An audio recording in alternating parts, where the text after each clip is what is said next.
सुप्रभातम। मैं पान Singh बिस्टे TPS VMIC नानागुंदा, कक्षा 9th, विषय हिंदी है।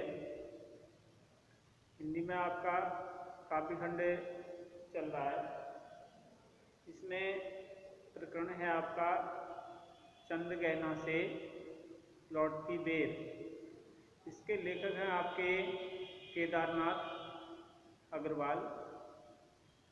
अपनी इस कविता के माध्यम से केदारनाथ अग्रवाल अब जो चंद्रगहना नामक एक जगह है वहाँ घूमकर लेखक उस जगह को घूम करके लेखक निकलता है और वहाँ से निकलते समय जब उन्हें रास्ते में खेत खलियान दिखते हैं तब उसका वर्णन लेखक यहाँ पे करते हैं।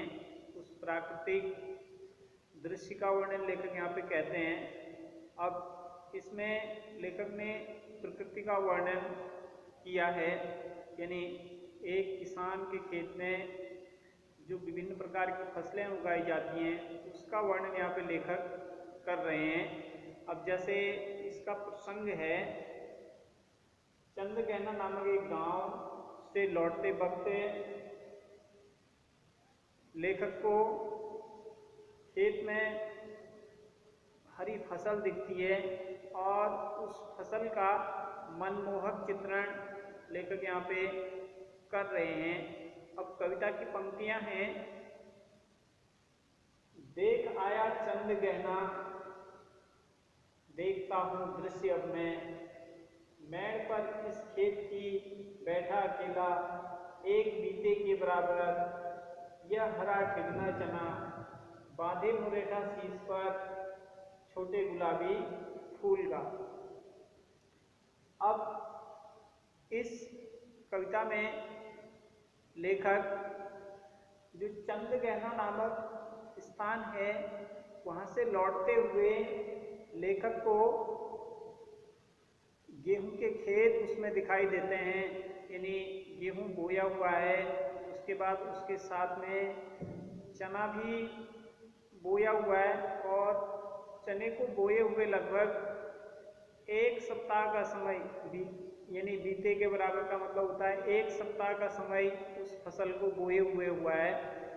तो उस समय अब आपने देखा होगा कोई भी बीज जब मिट्टी में बोया जाता है उसमें वो बीज के अंकुर के साथ साथ उसका जो छिक्कल होता है वो भी बाहर आता है। ऐसे ही चना गेहूं के खेत में मेड़ में बोया हुआ है। अब ऐसे प्रतीत हो रहा है जैसे वो शादी के मंडप में पगड़ी पहने हुए वो शादी के मंडप में जाने को तैयार हो।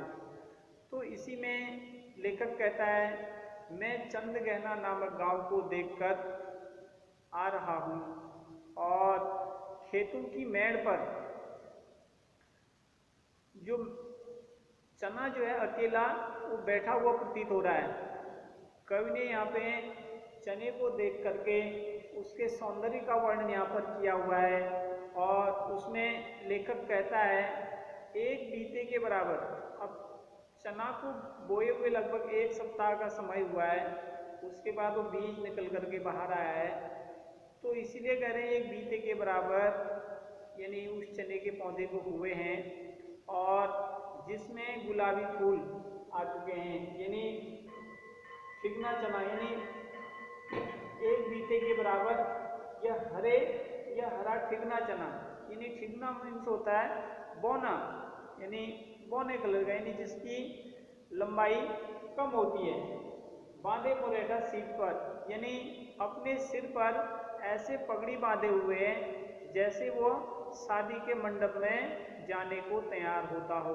जिस प्रकार एक दूल्हा जब विवाह के मंडप में जाता है तो सज धज करके जाता है, ऐसे ही कवि उसका यहाँ पे मानवीकरण कर रहे हैं।